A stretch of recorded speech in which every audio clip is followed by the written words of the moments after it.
Hello, everyone, and welcome to the Southwest Airlines fourth quarter 2024 conference call. I'm Gary, and I'll be moderating today's call, which is being recorded. A replay will be available on southwest.com in the Investor Relations section. After today's remarks, there's an opportunity to ask questions. To queue up for an opportunity to ask a question, press star, then 1. To withdraw your question, the command is star, then 2. Now, Julia Landrum, Vice President of Investor Relations, will begin the discussion. Please go ahead, Julia. Thank you. Hello, everyone, and welcome to Southwest Airlines' fourth quarter 2024 earnings call. I'm joined today by our President and CEO and Vice Chairman of the Board, Bob Jordan, Chief Operating Officer, Andrew Watterson, Executive Vice President and Chief Transformation Officer, Ryan Green, and Executive Vice President and CFO, Tammy Romo. Bob will start us off by providing a high-level update on the fourth quarter and full year 2024 performance, as well as a strategic update on our Southwest Even Better plan. He will then turn it over to Andrew to discuss our revenue momentum and our industry-leading operational performance. Ryan will provide a progress update on our portfolio of strategic initiatives, highlighting key milestones achieved. Tammy will follow to walk through cost performance and outlook. She will also discuss our fleet strategy and cover balance sheet and capital allocation. Bob will wrap us up with a few comments, after which we will move to Q&A. As a reminder, we will make forward-looking statements which are based on current expectation of future performance. Our actual results could differ materially from expectations.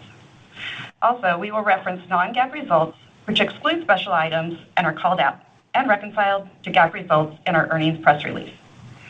A press release with fourth quarter 2024 results and a supplemental presentation that includes our updated initiative scorecard were both issued this morning and are available on our Investor Relations website. And now, I'm pleased to turn the call over to you, Bob.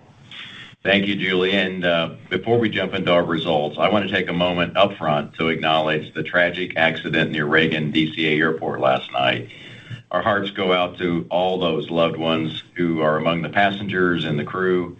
And we also extend our sympathies to our friends at American Airlines and their subsidiary PSA Airlines as they process this event themselves. Finally, I want to thank the first responders who worked tirelessly throughout the night. And while we are all competitors, we are one airline community, and we will do everything that we can to support our friends at American and at PSA. Now, turning to the business, 2024 was a foundational year for us. We further invested in the operation, we finalized our open labor contracts, and we laid out a comprehensive plan, our Southwest Even Better plan. The plan, which is the most transformational in the history of the company, includes initiatives to boost our efficiency and lower costs, including the ability to fly red-eyes and to turn our aircraft faster. It also significantly improves our customer experience and expands what we offer customers by introducing things like partnerships and an all-new vacations product, all of which enhance the Rapid Rewards and the co-brand ecosystem. Ultimately, the plan provides a path to financial prosperity, which we believe will open exciting growth opportunities ahead. We are already seeing the benefits of the work we did last year, and the plan is well underway. I am very pleased with the momentum we are carrying into 2025 as a result of that effort. Starting with the operation, we saw improvements in nearly every key metric, demonstrating success from our multi-year investments. In fact, we finished the year with an industry-leading completion factor, and just last week we were recognized by the Wall Street Journal as one of the top 2 U.S. carriers who have, and I quote, separated themselves from the pack. We finished with a mere 1-point gap to first place, a gap that we will work very hard to overcome in 2025. We also finished the year with strong year-over-year unit revenue improvement. Unit revenues for the fourth quarter came in 8% higher than fourth quarter 2023, well above the improved expectations we provided in early December. Nominally, fourth quarter RASM was also 7% higher sequentially relative to third quarter RASM, and that is 5 points ahead of the historical third quarter to fourth quarter trend. The very hard work of our teams helped drive this acceleration as they executed tactical improvements. In addition to improvement from tactical actions, we experienced benefits from a constructive industry backdrop driven by continued demand strength and capacity moderation. We're making great progress with our strategic initiative portfolio, our fleet monetization strategy, and our capital allocation plan. The team will walk through the details to provide you with execution proof points and share how we are hitting key milestones. While I see improvement in our pace of execution, the focus on driving speed and agility will continue. And while we are focused on execution, we will keep a pulse on trends and be open-minded as we consider ways to continually improve the business. Moving to our cost performance, we are experiencing above normal unit cost inflation, most notably in market-driven wage rates, airport costs, and healthcare. We outlined a multi-year $500 million cost plan back at Investor Day to help mitigate cost inflation and become more efficient, and we will be relentless in pursuing cost takeout. While we haven't yet shared the cadence of how the $500 million comes online, the focus will be on achieving that rate as quickly as possible. We are committed to the efficiency work, including in corporate overhead. The fact is, corporate overhead has grown at a faster rate than the rest of the airline as we staffed up for initiatives. We must be the leader in terms of efficiency, and you'll see us being aggressive as we work to become a leaner and more agile organization. Our imperative in 2025 is to deliver improved financial results and build further momentum to hit the milestones required to deliver on our 2026 and 2027 Investor Day targets. And we're committed to transparency and routine updates. We debuted a scorecard last quarter, and we updated it again this morning detailing our progress, and it's available on our investor relations website. For the core business initiatives, we continue to expect to deliver or exceed the $1 billion 2025 EBIT contribution target, which excludes any benefit from fleet transactions. Now moving to the fleet, there's a lot going on at Boeing. I was just there last week visiting with the leadership team and walking the factory floor. They have clearly been hard at work, and I was pleased with the progress that I saw. Everyone was engaged and focused, and while they still have much work to do, they appear to be on a good path, and we're feeling more optimistic. Regardless, we think it's prudent to hedge our bets. We are now planning with a conservative 38 delivery assumption for 2025 to de-risk the operation. We conservatively adjusted our plans back in March of 2024, and we've not had to republish the schedule since. So we're doing the same thing this year. That's very different from our contractual number, which for 2025 is now 136. We aren't going to get 136 aircraft, but we believe Boeing is on pace to exceed 38 this year, and over the next couple of years, that there will be an opportunity to do plenty of transactions as Boeing ramps up their production. Tammy's going to go into a lot more detail, but my point is that the opportunity is large. And despite the question of fleet timing, we still aim to deliver the $1.5 billion of targeted total 2025 incremental EBIT from our Investor Day initiative portfolio. We're seeing our tactical actions yield benefits faster than planned and expect to hit all key milestones for our strategic initiatives. As I wrap up, we're in a great position to capitalize on our momentum and continue making progress towards our goals. We have a comprehensive plan, a detailed set of initiatives, a constructive industry backdrop, and we are executing with urgency and purpose. We will not let up for even a moment as we move forward and deliver the Southwest Even Better plan. I want to thank our employees for their dedication and commitment and for the excellent operation they've been running despite a wave of winter weather. It's just truly exceptional. And I will now turn it over to Andrew to cover the operations and tactical initiative performance in more detail. Andrew? Thank you, Bob.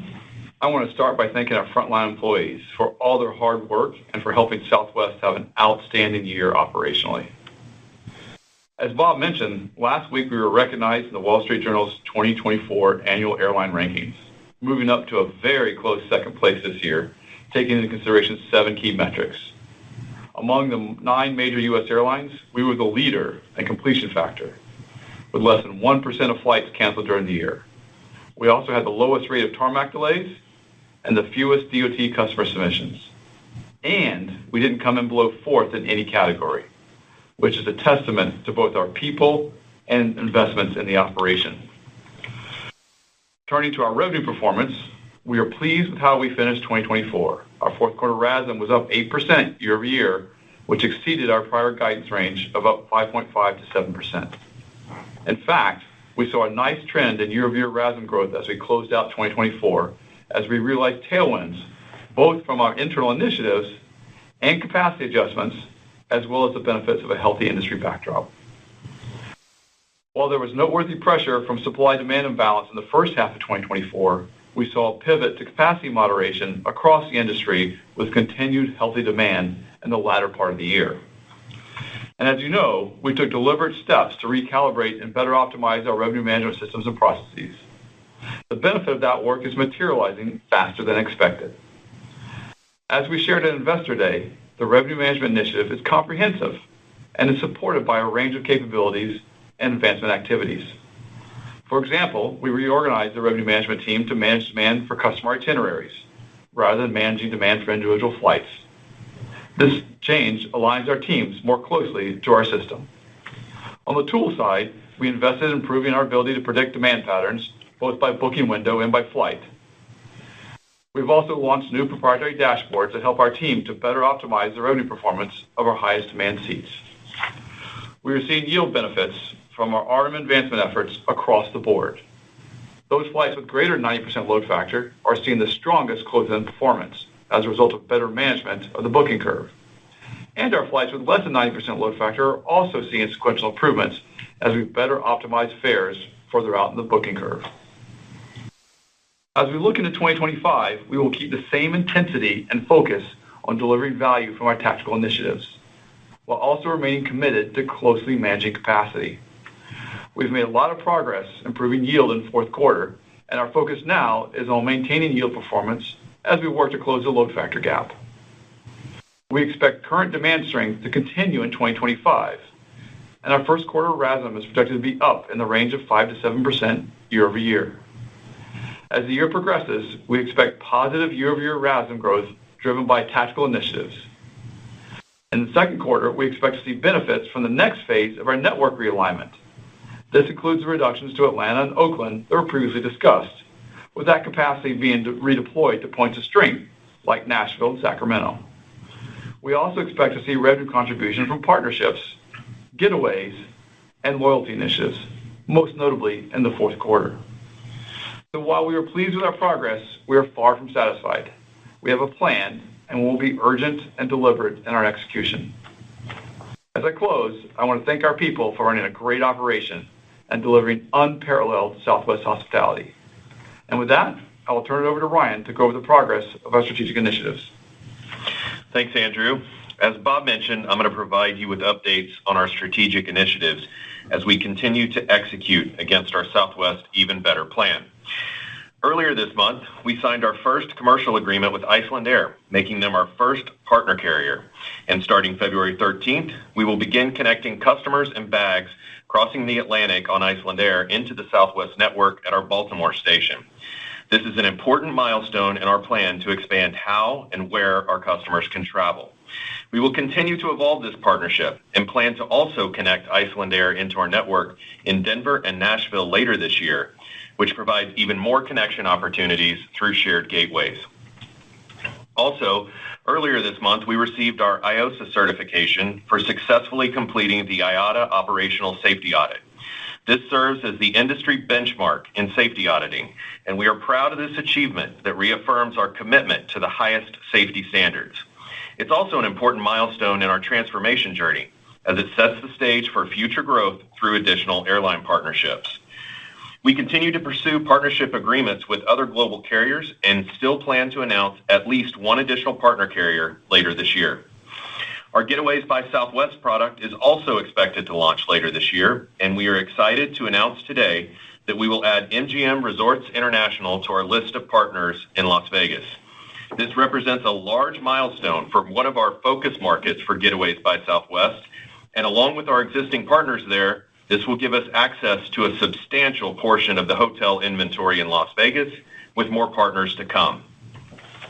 We continue to make progress and move forward on our assigned and premium seating product, and continue to expect to meet the financial targets and timelines we communicated at Investor Day, to begin selling seat assignments in the second half of this year and operate flights with assigned and premium seating in the first half of next year. As we finalize our cabin layout and work towards FAA certification, we plan to begin retrofitting aircraft mid-year, starting with our larger Dash 800 aircraft, with the smaller 700s to follow later in the year. By beginning retrofits mid-year, it allows us to meet our planned operate date. It minimizes the amount of time we have a mixed fleet, and it keeps the 700 aircraft flying with their current seat count for more of this year. We believe our tech ops facilities, employees, and vendors are well equipped to update our entire fleet within our timeline. Technology development is also going well. Our technology employees and vendors are hard at work coding the necessary technological changes and will soon begin a rigorous testing phase before we begin selling assigned seats. Another key milestone reached just this month is our amended co-brand agreement with Chase. As we've discussed before, we needed to update our agreement to provide our card members with new benefits related to our assigned and premium seating products. We'll have more information to share on the details of those benefits soon, but we're excited to get these new card products into the market, as we're confident customers will value these benefits and they will drive co-brand card acquisitions in the future.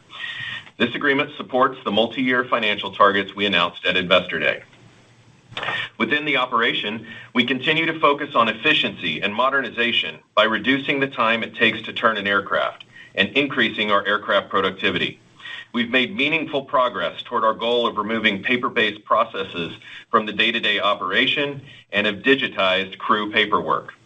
Our November 2024 schedule was the first that implemented a 5-minute reduction in turn times in 12 of our stations, and I'm happy to report that it's working as planned with no operational impact.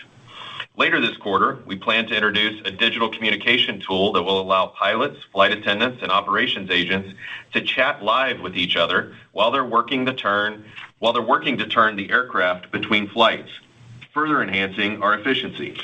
We continue to expect our turn time initiative to create the equivalent of roughly 16 free aircraft by the end of November this year. While we are already a leader in turn time, we are confident this will further our competitive advantage in the day-to-day operation. In addition to reducing turn time, we will also launch red-eye flying in 5 key markets next month, with the first flights arriving on Valentine's Day. This will ramp up to a total of 33 red-eye markets in the June 2025 base schedule, including Hawaii routes.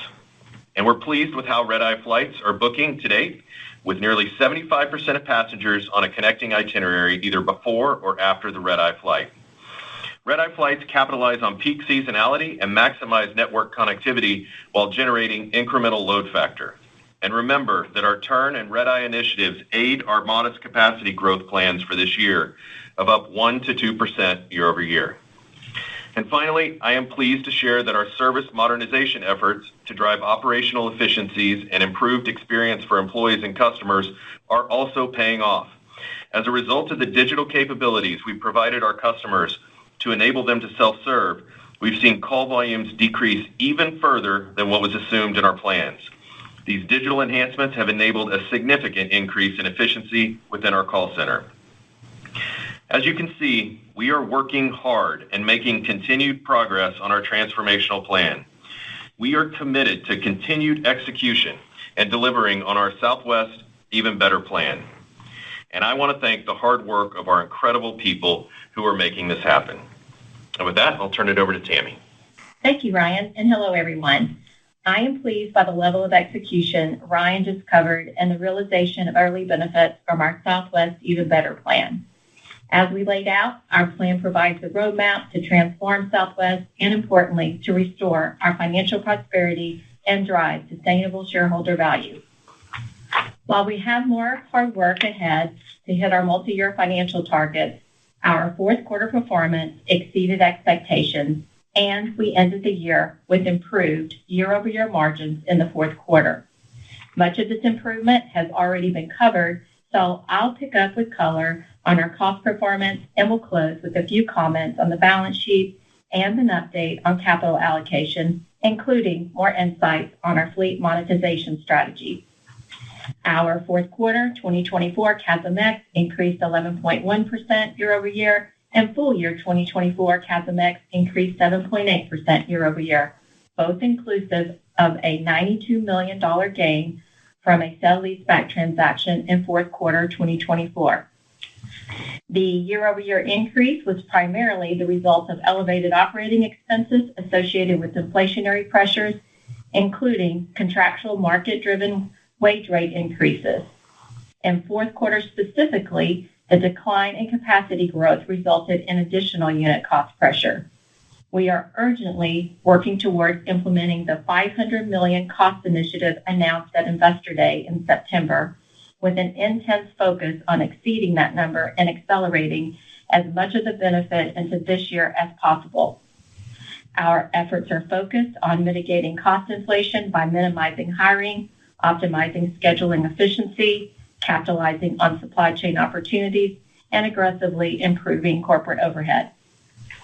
Looking forward, we currently expect this quarter's CASM-ex to increase in the range of 7% to 9% year over year, driven primarily by the continuation of general inflationary pressures from wage and work rule headwinds from labor contracts ratified last year, and also from continued capacity moderation efforts.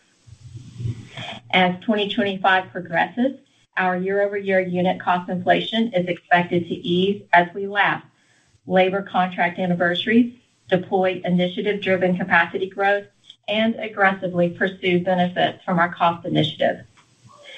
Our cabin retrofit efforts associated with our premium seating initiative are expected to result in approximately $150 million in incremental costs, primarily in the second half of the year. But these will be one-time and will not carry forward into 2026. Taking all these variables into account, excluding potential gains from any future fleet sale-leaseback transactions, we expect to exit 2025 with fourth quarter year-over-year CASM-ex growth in the low single digits. Moving to fleet, as we highlighted in third quarter earnings, we saw the prudent planning of our conservative fleet delivery expectations pay off. As a reminder, we entered 2024 expecting to receive 79 Boeing aircraft deliveries. In March, Boeing informed us we would receive 46. After going through a detailed process, we conservatively adjusted our plan to 20 deliveries to reduce the risk of further operational impact.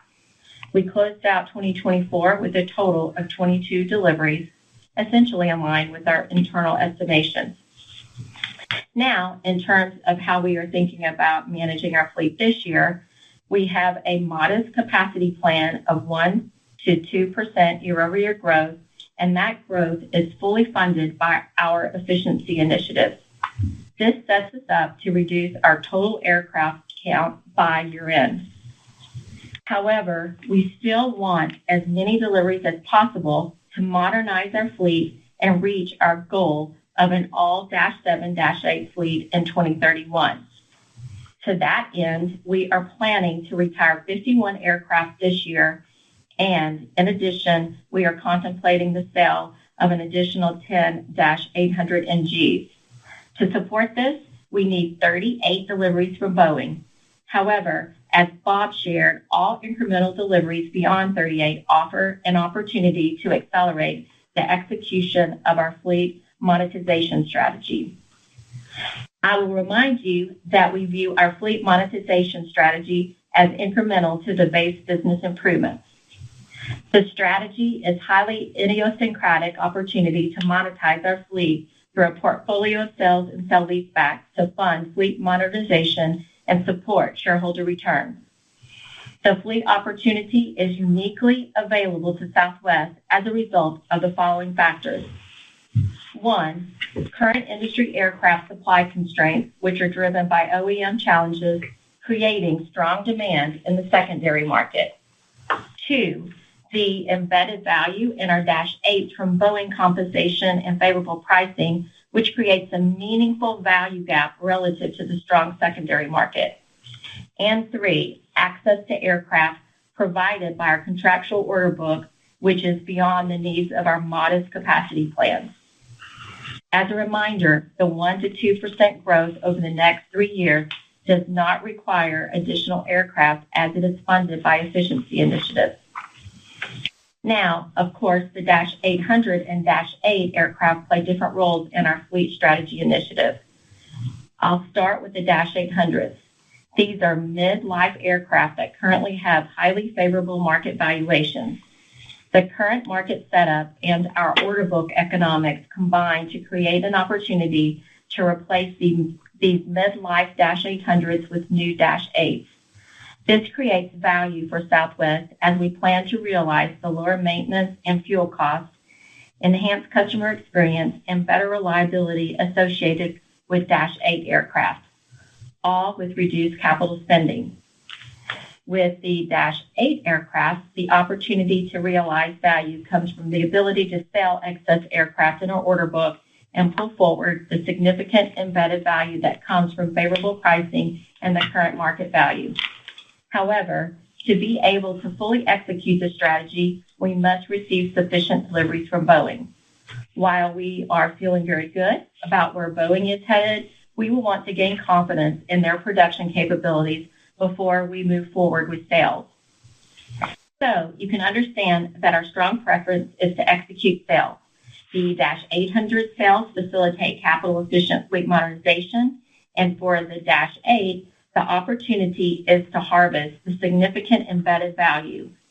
We will, however, be opportunistic with sale-leasebacks and pursue them as a mechanism for an orderly exit of the Dash 800s from our fleet. Now that we have completed our first transaction, you have a better idea of the economics of the Dash 800 sale-leasebacks. Sale-leasebacks allow us to lock in the certainty of today's strong secondary pricing while simultaneously bridging our operation until we are confident that we will receive our contractual replacement Dash 7s and Dash 8s from Boeing. Essentially, these sale-leasebacks are functioning as forward sales, and again, we will pursue them opportunistically only where it makes financial sense, while also taking into account overall fleet modernization goals, financing needs, and capital allocations considerations. Moving to CapEx, full year 2024 gross capital expenditures were $2.1 billion, in line with previous guidance, including proceeds of $871 million from the sale-leaseback transaction in fourth quarter 2024. Full year 2024 net capital expenditures were $1.2 billion. We currently expect 2025 gross capital spending to be in the range of $2.5 billion to $3 billion.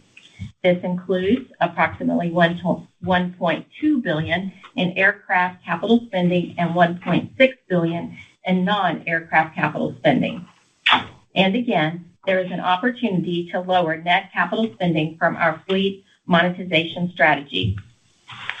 As we look to the future, we remain committed to maintaining a strong balance sheet and are proud to have an investment-grade rating by all three rating agencies.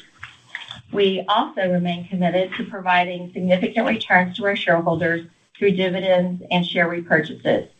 In 2024, we returned $680 million, consisting of $430 million of dividends and $250 million of share repurchases to our shareholders. The $250 million ASR was the first repurchase program of the $2.5 billion share repurchase authorization announced at our September Investor Day. The company continues to plan for the launch of an additional $750 million ASR program later this quarter. Assuming performance trends continue as expected, we plan to complete repurchases of the remaining $1.5 billion available under a share repurchase authorization in 2025. Before I hand it back to Bob, I want to send out LUV love to my Southwest family and to all of you in the investment community for your support and camaraderie over the past 33 plus years. With that, I will turn it back to Bob. Thank you, Tammy. As we wrap up, I want to emphasize a few points. First, the team is intensely focused on meeting and exceeding our targeted performance improvement trajectory. Second, our core business initiatives are performing ahead of expectations outlined only 4 months ago, and we expect to deliver or exceed the $1 billion 2025 EBIT contribution target. This excludes the benefit from any fleet transactions. Nonetheless, our goal remains to deliver $1.5 billion of targeted total 2025 incremental EBIT. Third, we are taking a hard look at our cost structure. Our cost performance, including in the first quarter, is not where we want it to be. We are taking immediate actions to accelerate as much of the $500 million of targeted cost savings into 2025 as possible, and we will report on our progress as we go. Finally, we have tremendous confidence in the plan and are excited about the future of Southwest. We plan to repurchase $2.25 billion of stock this year, or approximately 12% of our market cap at current prices. We expect this to be very accretive for our investors as we work to deliver our Southwest Even Better plan, including our North Star goal to achieve after-tax ROIC of at least 50% in 2027. The pace of those share repurchases do not depend on the progress of our fleet monetization strategy. Now, before I turn it to Q&A, I want to say a few words about Tammy. As you all know, Tammy will be retiring as our CFO at the end of this quarter after 33 years with the company. She has served in many roles and has the distinction of serving as our first head of investor relations. She's been our chief financial officer since 2012. Over the years, she's led us through times of great prosperity that provided for lucrative shareholder returns. She's an innovative leader who was instrumental in the success of countless endeavors.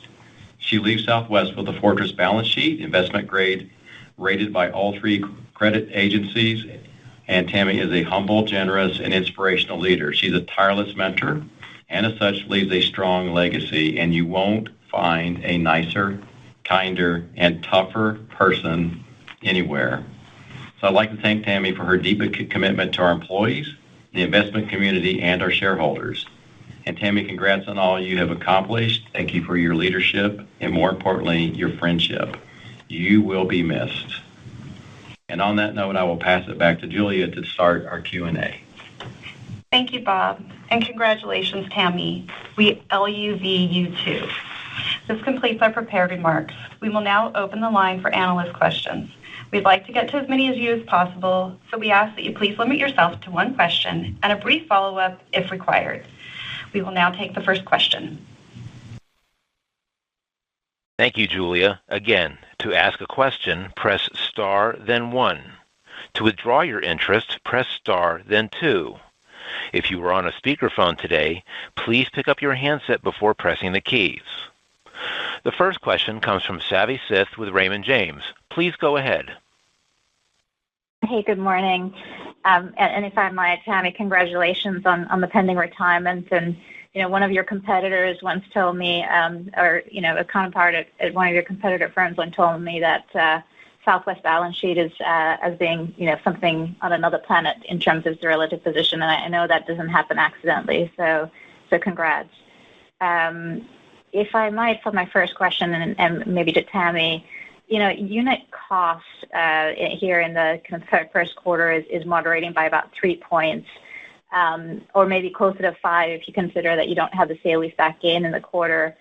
And in your opening remarks, you talk about like a 1.5 point headwind in the second half from the cabin retrofit. So given all the moving parts, I was hoping you could talk a little bit about the cadence of unit cost growth for the rest of the year. And just to clarify that low single-digit exit rate, what type of a capacity growth that exit rate is on. Yes. No, thank you. First of all, thank you for your kind words, Savi. And it's really been a pleasure, and you are wonderful. So thank you. Just to give you a little bit of color on just the bridge for the 5 to 7 points from our midpoint of our guidance in the first quarter to the low single-digit exit rate in the fourth quarter. It's really coming from a couple of different buckets. We have, call it 3 to 4 points from turn and red-eye initiatives. So a big chunk of that's coming from just capacity, from the capacity. So hopefully that helps answer your question there. It's probably 3 points if I had to peg that. And another point just from absorbing the overstaffing that we've discussed in previous calls. And then there's another 2 to 3 points that is split fairly evenly between the lapping impacts from labor contracts that were ratified last year and the just overall benefits from the cost plan initiative kicking in. So as Bob and I both talked about in our remarks, we're very focused on our cost reduction efforts, and those will, of course, ramp up as we go through the year. So we're feeling good as we sit here today about the exit rate. And while some of that is coming from capacity, it's also coming from, just an incredible amount of work from the team. That's helpful, Tammy. And maybe just following up on that. So from a timing perspective, those kind of red eye initiatives, I'm guessing they kind of kick in earnest in the second and third quarter. So is it kind of fairly consistent then the rest of the quarters? Because in the second half, you do have that kind of step up in cabin retrofit. Yeah, so it ramps up with the biggest impact hitting in the fourth quarter. Okay, understood. Thank you. The next question is from Duane Pfennigwerth with Evercore ISI. Please go ahead. Hey, thanks. Tammy, congrats. Good luck on the next phase of your career. I know you're going to miss all this fun. I'm going to miss you, Duane. So, look, I wanted to ask you maybe a longer-term question. There's a lot of symmetry right now between the industry backdrop and the renaissance that kicked off in 2012. And Southwest was really a big part of that renaissance. And as we go back and look at that period, you really had a multi-year period of margin expansion, RASM growth over CASM growth, not a quarter or two or timing shifts here and there, but a multi-year period of margin expansion. Now, some of that was macro growth and benign fuel prices, but really, CASM growth for Southwest was modest, despite the fact that capacity growth was also modest and fairly tight over a multi-year period. So my question is, for the long-winded lead-in, from a unit cost perspective, do you see the potential to enter a similar multi-year period where you get modest unit cost growth on modest capacity growth, or does better CASM really depend upon getting back to a period of higher growth? Yeah, Duane, it's Bob. I'll take a shot, and then Tammy can chime in. I think we're not ready to guide 26 and 27, CASM-ex, but the exit rate for 25, at least gives you some indication of what we're striving for. Maybe a reach, but we're striving for, over the course of the rest of the plan, 26, 27. So not unreasonable that we can have CASM in that low single-digit range. And obviously we have labor rate surety with the contracts closed out. We really don't have any openers of magnitude of 27. So yeah, I think that's absolutely it is absolutely doable. Thanks. And then maybe just for my follow-up, the certification process for your new seating configuration, can you give us an update there? What have you learned since last quarter or since Investor Day? And, when does this really start in earnest? Yeah, hey, Duane. We finalized really our cabin layouts, which allows us to finish up weight and balance certification with the FAA and get our STC certification. We'll get the weight and balance certification. We're planning for that. Of course, it's, dependent on FAA timelines, but we're pretty confident we'll get that here in the first quarter, and then the STC certification in the second, and then we can begin retrofits following at that point. That goes along with Tammy's note on the retrofit cost being in the second half of the year. We'll get the retrofit started here mid-year, and then that'll ramp through the remainder of the year. And we're confident that we've got the vendors in place, our employees are in place to get the fleet retrofit before we get to our operate date. Thank you. The next question is from Mike Linenberg with Deutsche Bank. Please go ahead. Oh, yeah. Hey, good morning, everyone. And I echo the comments of what everybody has said about Tammy. Tammy, it's been a lot of fun, and I think I've been there for the majority of those 33 years. So a good run. Thank you, Mike. Anyway, just on questions, and in fact, I do have one for you, Tammy. When I think about, the sale-leaseback transaction that you guys took in the fourth quarter, and so that was 35 airplanes, call it $90 million.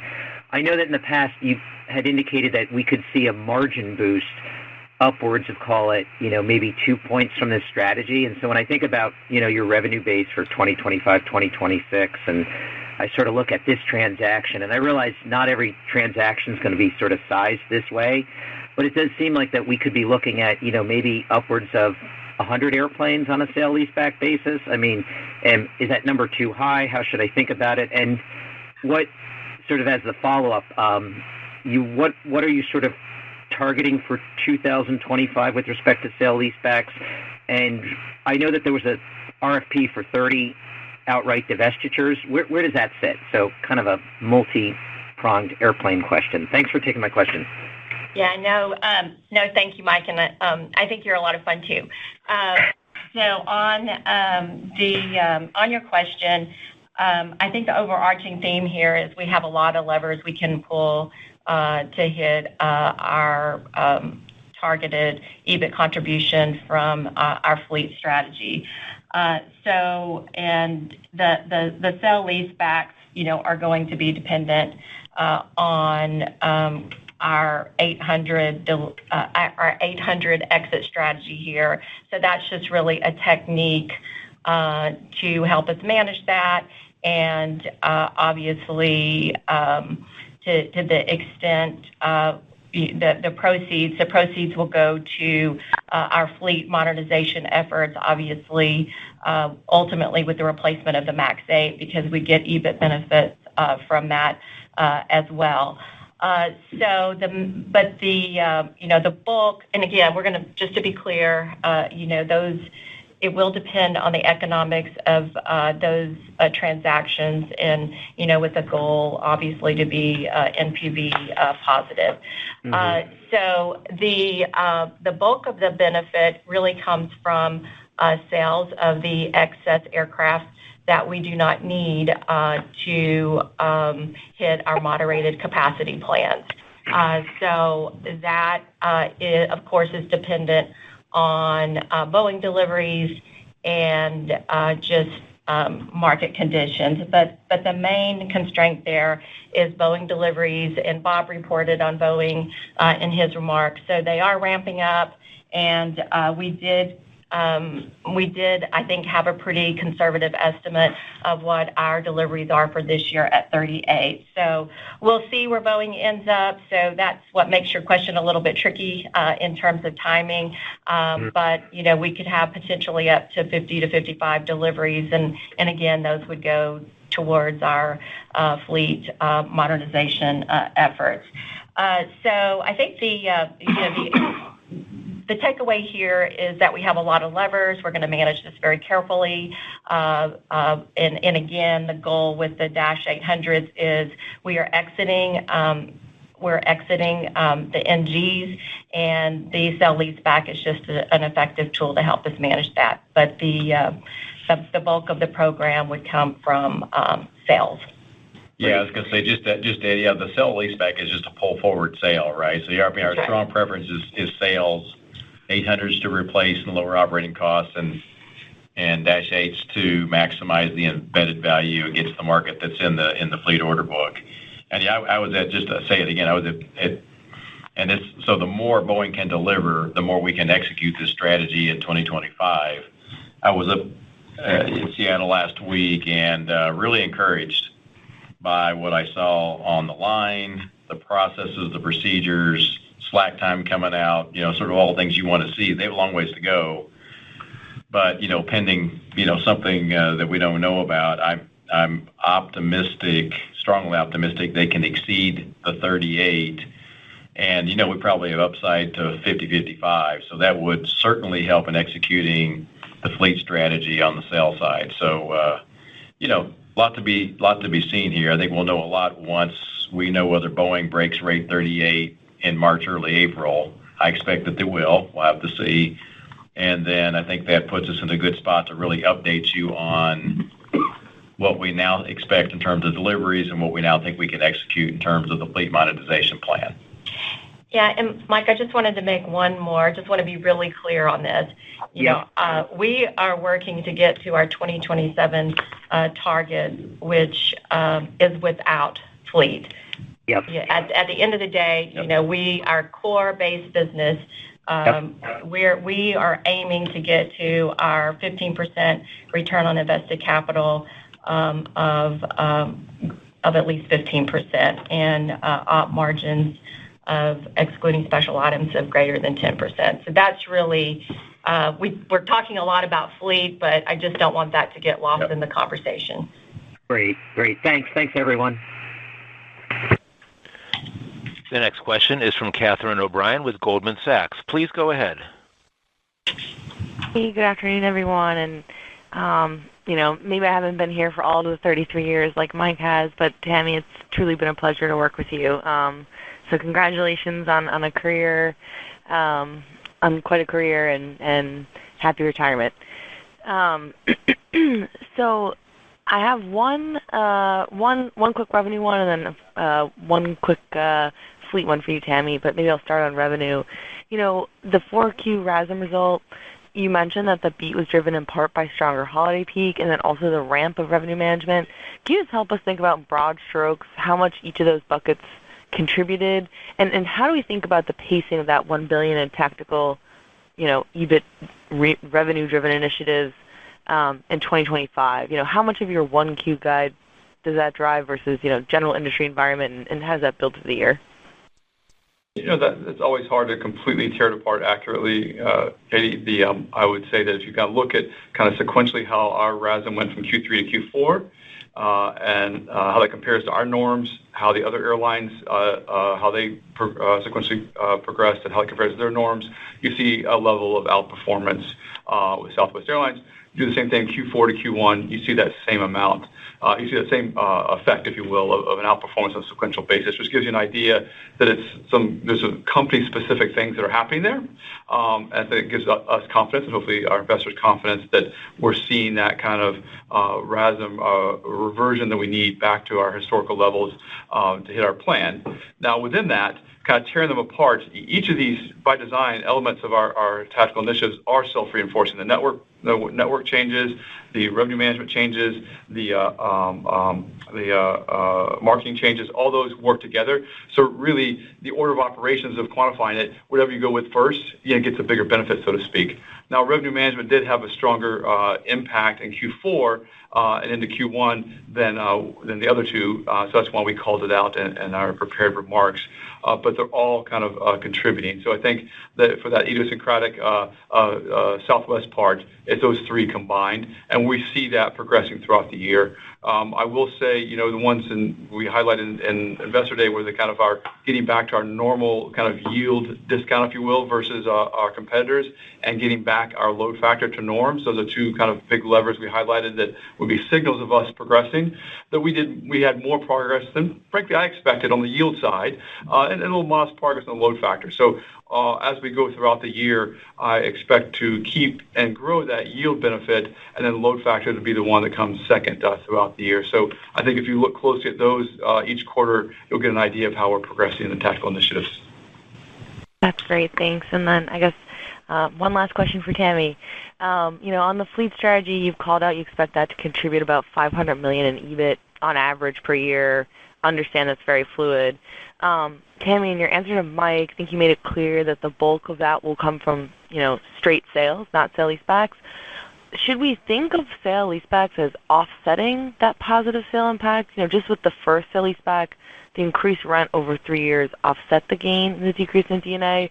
Or do we need to be adding other items like lower maintenance, dispatch reliability?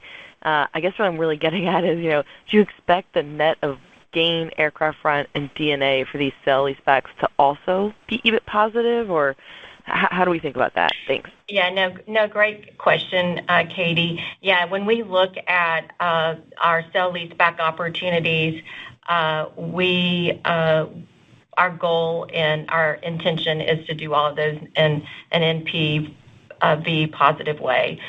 So while, yes, you're recognizing a gain when you sell the aircraft and there's increased rents that would exceed the depreciation expense, again, these are short-term sell leasebacks, again, to help manage the exit of the 800 fleet. But when we look at that in total, it's NPV positive, and that's the way we're constructing our fleet strategy here. So, but we're taking into account all of the considerations that you just mentioned, maintenance, et cetera, and we've got, again, a lot of levers we can pull to do this in an NPV positive way, and hopefully that helps.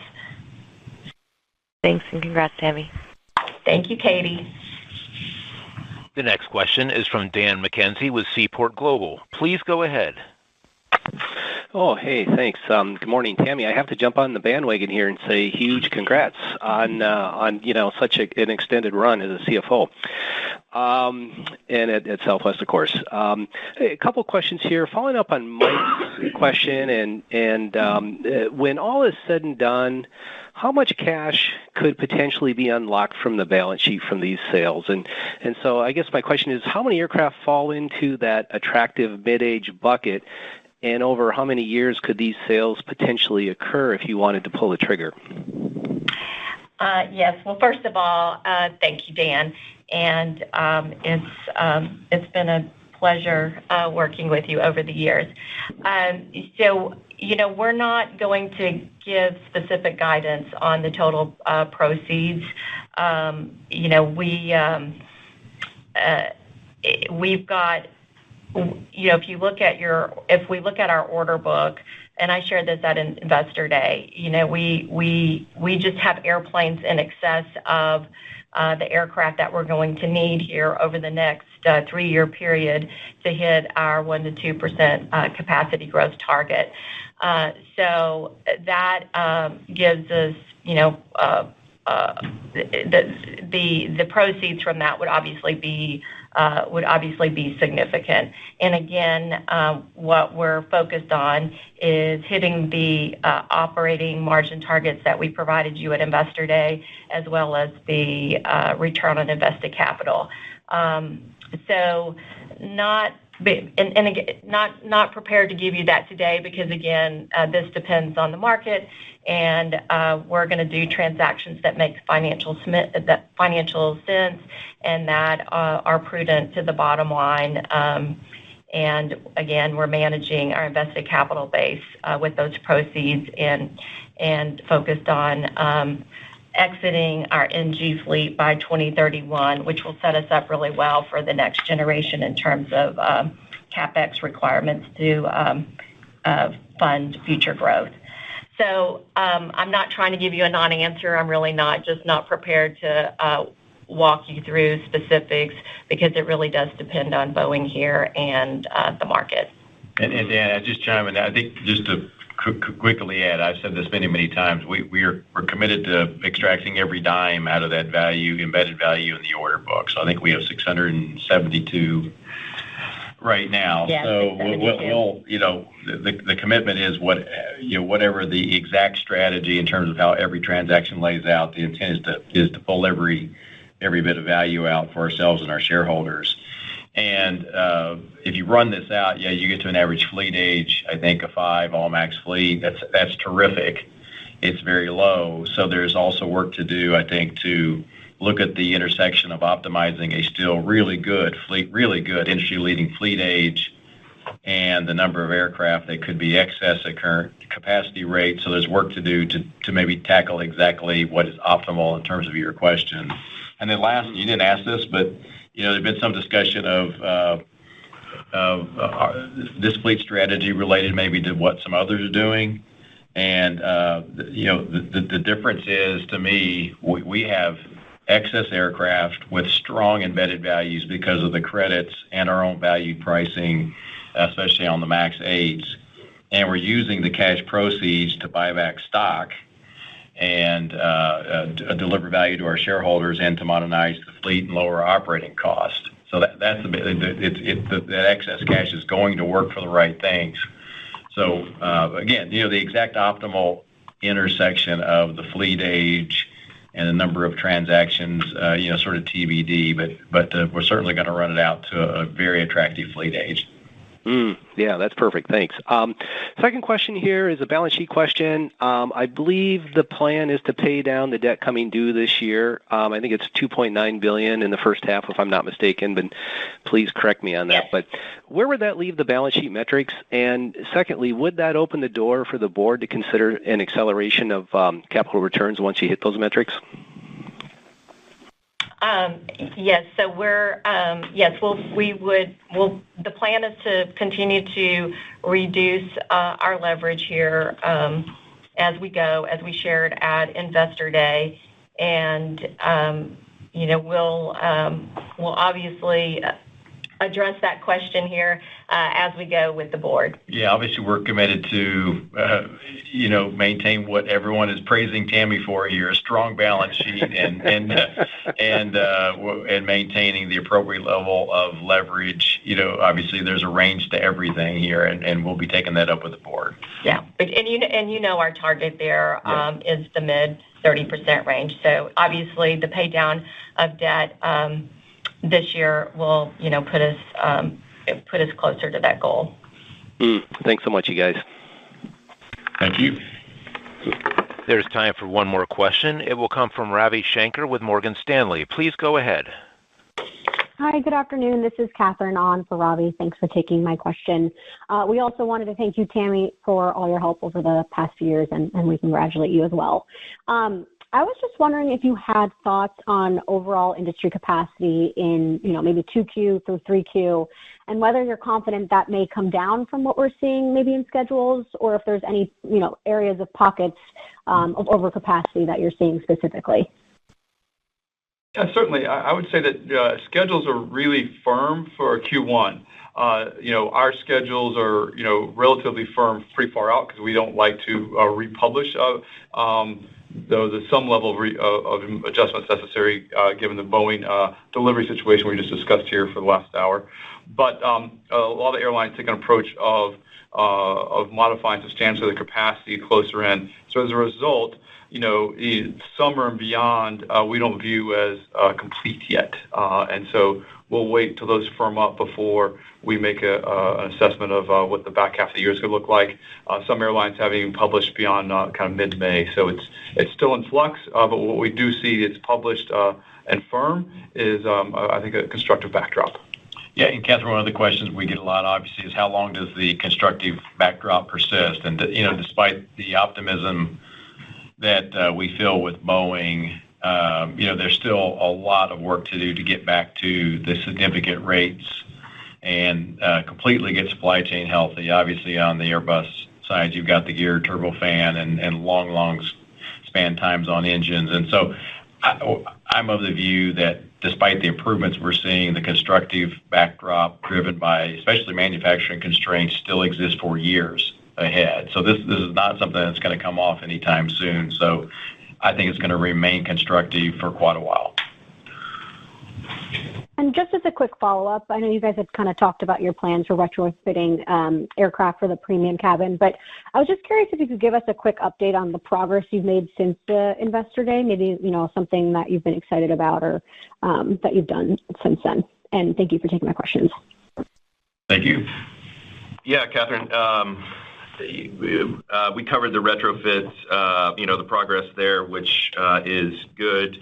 Earlier in the call, I think getting the amendment done with Chase is another key step in the path towards selling and operating in an assigned and premium seat environment. We needed to switch kind of our boarding benefits over to boarding and seating benefits, which I think our customers will be out with the details soon and with our customers. But, I think what we've built there in partnership with Chase is going to be really exciting for customers. I think it's going to drive co-brand card acquisitions in the future.